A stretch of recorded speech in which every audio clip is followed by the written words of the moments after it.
दोस्तों, आप सभी लोग को नमस्कार।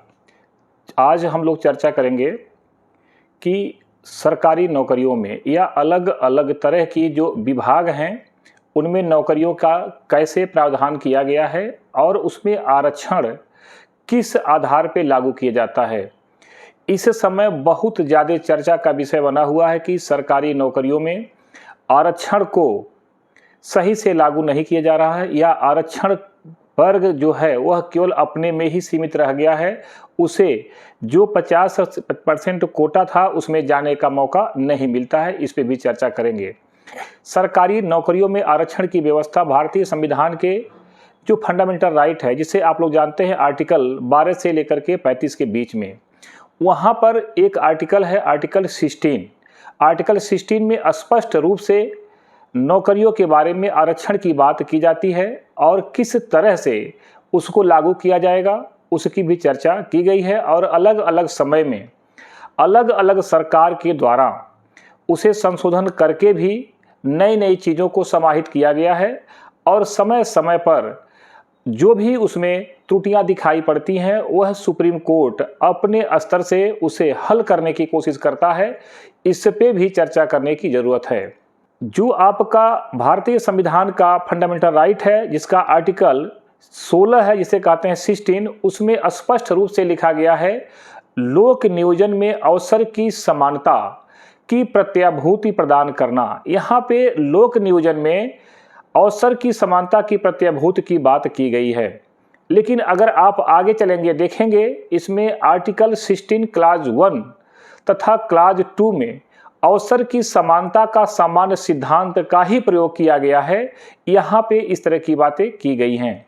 और आर्टिकल 16 क्लाज 3 और 4 में उसके अपवाद दिए गए हैं कि कैसे यह अपवाद है। तो हम लोग यहाँ देखेंगे कि आर्टिकल 16 क्लाज 1 में क्या है। आर्टिकल 16 क्लाज 1 में स्पष्ट रूप से कहा गया है कि राज्य के अधीन जो भी नियोजन है वह राज्य सरकार अपने अनुसार उसे नियोजित करेगी और उसकी व्यवस्था बनाएगी। यही बात आर्टिकल 2 में भी कहा गया है। यहाँ पर अगर देखेंगे तो आर्टिकल जो 15 है वह कहीं न कहीं कमतर पड़ जाता है आर्टिकल 16 से। यहाँ आर्टिकल 16 ज़्यादा व्यापक पड़ता है क्योंकि आपने देखा होगा आर्टिकल 15 शैक्षणिक संस्थाओं में प्रवेश के लिए आरक्षण की व्यवस्था करता है, जबकि आर्टिकल 16 नौकरियों में आरक्षण की व्यवस्था की बात करता है। आर्टिकल 16 केवल प्रारंभिक नियुक्तियों में जो आप पहली बार नियुक्ति पाते हैं उसके ही लिए केवल पर्याप्त नहीं है। यह आपके पदोन्नति, जिसे कहते हैं आप प्रमोशन, पदच्युत, वेतन, अवकाश, ग्रेच्युटी, पेंशन इत्यादि के बारे में भी इसके बारे में प्रावधान किया गया है। आर्टिकल 16 स्पष्ट रूप से बताता है कि केवल आपको नौकरी पाना ही सब कुछ नहीं है, उसके साथ साथ जो भी मूलभूत चीज़ें हैं वो भी है और नौकरी पा गए तो आपको नौकरी से निकाला भी जा सकता है, यह भी प्रावधान दिया गया है। हम लोग अगर चर्चा करें कि आर्टिकल 16 क्लाज 2 में, तो आर्टिकल 16 क्लाज 2 में देखेंगे तो 7 तरह की बातें की गई हैं, जबकि आर्टिकल 15 में देखेंगे तो 5 तरह की बातें की गई हैं। यहाँ 7 तरह की बातें और 5 तरह की बातें में क्या अंतर है? जो 5 तरह की बातें हैं वह धर्म, मूल वंश, जाति, लिंग और जन्म स्थान के आधार पर कोई भी सरकार उसे भेदभाव नहीं करेगी कि यह व्यक्ति किस धर्म का है, किस मूल वंश का है, किस जाति का है, किस लिंग का है और जन्म स्थान क्या है। यह 5 चीज़ें आपको आर्टिकल 15 में भी प्राप्त है, लेकिन आर्टिकल 16 में आपको 7 तरह के सुविधाएं प्राप्त हैं। इसमें 2 और जुड़ जाता है, उद्भव और निवास के आधार पर। उद्भव का मतलब ओरिजिन, निवास का मतलब रेजिडेंस से। यहाँ पर अगर सरकार चाहे तो अपने राज्य के लिए इनके लिए अलग से व्यवस्था कर सकती है। यहाँ पे अगर आप देखेंगे कि आर्टिकल 16 क्लाज 3 में इसी के बारे में चर्चा की गई है। आर्टिकल 16 क्लाज 3 में स्पष्ट रूप से कहा गया है जो कि आर्टिकल 16 क्लॉज 2 का अपवाद भी है। यहाँ पे संसद को वह शक्ति देता है आर्टिकल 16 क्लॉज 3 कि संसद इसके लिए कानून बना सकती है और कानून बना करके उद्भव और निवास स्थान के आधार पे उसे आरक्षण दिया जा सकता है। इस तरह की बातें अलग अलग राज्यों में भी आई है, आंध्र प्रदेश में भी लागू हुआ है, कर्नाटक में भी लागू हुआ है, गुलमर्ग जो क्षेत्र है वहां पे इसके लिए भी प्रावधान बनाया गया था। आर्टिकल 16 क्लॉज 4 क्लॉज 1 और क्लॉज 2 का भी अपवाद है। यहां पे अगर देखेंगे कि आर्टिकल 16 क्लॉज 4 क्या कहता है। आर्टिकल 16 क्लॉज 4 ओबीसी जिसे कहते हैं हम लोग पिछड़ा वर्ग, अन्य पिछड़ा वर्ग के नाम से जाना जाता है, उसके लिए आरक्षण की व्यवस्था करता है। इसके लिए एक लंबे संघर्ष के बाद जो ओबीसी को आरक्षण मिलता है उसके बारे में यहाँ पे ही प्रावधान किया गया है। अगर आप देखेंगे कि प्रावधान तो किया गया, तो क्या यह प्रावधान लंबे समय तक बना रहेगा या नहीं, उसके बारे में चर्चा करेंगे। आर्टिकल 16 क्लॉज 4A में जो क्लॉज 4A आया, यह भारतीय संविधान का 77वां संविधान संशोधन 1995 में लाया गया। वहां पे SC ST को प्रमोशन देने की बात की गई कि जो भी SC ST है वह किसी विभाग में अगर नियुक्त है तो क्या वह अगर ऊपर के नौकरियों में उसका कोटा नहीं है पर्याप्त मात्रा में, तो क्या उसे जो 15% आरक्षण दिया जाता है केंद्र में, उस आधार पे राज्यों में अलग अलग हो सकता है जनसंख्या के आधार पे, वहां पे आरक्षण देने की बात की गई है। उन्हें प्रमोट किया जाएगा, कैरी फॉरवर्ड किया जाएगा। इसके बारे में भारतीय संविधान के आर्टिकल 16 क्लॉज 4 का जो सेक्शन है 4A उसमें दिया गया है। अगर आप 16 क्लॉज 4 जो B है जिसे कहते हैं ख, वहां पे जो भी आरक्षण आपको दिया जा रहा है इसकी चर्चा इस समय खूब चल रही है। अलग अलग पार्टियां सरकार को घेरने के भी काम कर रही हैं और सरकार को जवाब देने में भी दिक्कत हो रही है। अभी कुछ समय पहले अनुप्रिया पटेल ने उत्तर प्रदेश सरकार से इसी के बारे में जवाब मांगा था और अभी आप देखेंगे कि PGI में अलग अलग बड़े बड़े संस्थाओं में इस तरह की बातें आई हैं और वहां भी सरकार कहीं न कहीं शक के घेरे में आती है। यहाँ पे प्रावधान किया गया है, यह संशोधन लाया गया था 81वां संविधान संशोधन 81 संविधान संशोधन जो सन 2000 में लाया गया था। उसमें प्रावधान किया गया कि किसी भी कारण से अगर रिजर्वेशन कोटे की सीट नहीं भरी पाती है, कोई भी कोटा नहीं भर पाता है, तो उसे आगे अगले साल या उसके अगले साल या आगे उसको विज्ञापित किया जाएगा और उनके लिए वहां पे 50% का कोटा का नियम लागू नहीं होगा। यह प्रावधान किया गया है 81 अमेंडमेंट के द्वारा सन 2000 में। इसी बात को लेकर के बार बार समस्या दिखाई तो पड़ती है, लेकिन सबसे बड़ी समस्या है ये कैरी फॉरवर्ड। इसी के आड़ में अलग अलग विभाग अपने अपने अनुसार कहता है कि हमें योग्य कैंडिडेट नहीं मिला, हम इसे कैरी फॉरवर्ड करते हैं। कैरी फॉरवर्ड न करके उन सीटों को सामान्य से भरने की जो बात चर्चा में आती है कि बाद में ये विभाग सामान्य कैंडिडेट से भर दिया जाता है, इसी को लेकर के जनता में या रिजर्वेशन कोटे के लोगों में आक्रोश है। यहाँ पे आपने देखा कि 16 का क्लॉज 4A और 4B इस तरह की बात करता है। 16 का क्लॉज 5 यहाँ पे धर्म के आधार पे राज्य को भेदभाव करने का अधिकार देता है। किसी भी राज्य में अगर किसी भी धर्म के लोग जिनकी संख्या ज़्यादा है, उनकी स्थिति अगर ठीक नहीं है, उन्हें भी आरक्षण के माध्यम से उन्हें भी अलग से सुविधा दे करके उनकी स्थिति को ऊंचा उठाने का कार्य राज्य करेगा। इसके लिए भी संसद ने यहाँ पे यह प्रावधान बनाया है 16 क्लॉज 5 में।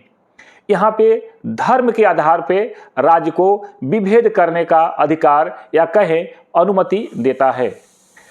अब देखेंगे सबसे अंतिम पार्ट जो आर्टिकल 16 क्लॉज 6 अनुच्छेद 16 का उपखंड 6। लंबे समय से संघर्ष करने के बाद PV नरसिम्हा राव साहब जब प्रधानमंत्री थे उस समय भी इसे लाया गया था, लेकिन कोर्ट में जब मैटर गया तो वहां पे इसे निरस्त कर दिया गया था। वर्तमान सरकार 2019 में 103वां संविधान संशोधन लाया और सामान्य वर्ग को भी आर्थिक आधार पर आरक्षण देने की बात किया और उन्हें भी 10% आरक्षण दे करके उन्हें भी खुश करने का कार्य किया। यही 10% आरक्षण कांग्रेस के प्रधानमंत्री पीवी नरसिम्हा राव साहब ने दिया था, लेकिन दुर्भाग्य कहा जाए या सौभाग्य कहा जाए, एक सुप्रीम कोर्ट में उस समय बाद आया Indira Sahni versus union of India 1992 में। वहाँ पे सुप्रीम कोर्ट ने डिसाइड किया कि ओबीसी को जो 27% आरक्षण दिया जा रहा है यह एकदम सही है, क्योंकि यह सामाजिक और शैक्षणिक आधार पर दिया गया है, यह हमारे संविधान के अनुकूल है। दूसरी बात कहा कि जो ओबीसी वर्ग के लोग बैठ करके मलाई खा रहे हैं, मतलब क्रीमी लेयर की बात किया था, वहां पे क्रीमी लेयर लागू किया जाए। अक्सर चर्चा में बना रहता है कि क्रीमी लेयर क्या है। Indira Sahni versus union of India के केस में क्रीमी लेयर को लागू किया गया था, तभी से यह क्रीमी लेयर की परंपरा बनी हुई है। यहाँ पे जो 10% आरक्षण सामान्य वर्ग को दिया गया था, सुप्रीम कोर्ट ने इसी बाद में निरस्त कर दिया कि आर्थिक आधार पे किसी को आरक्षण देने की व्यवस्था हमारे भारतीय संविधान में नहीं है।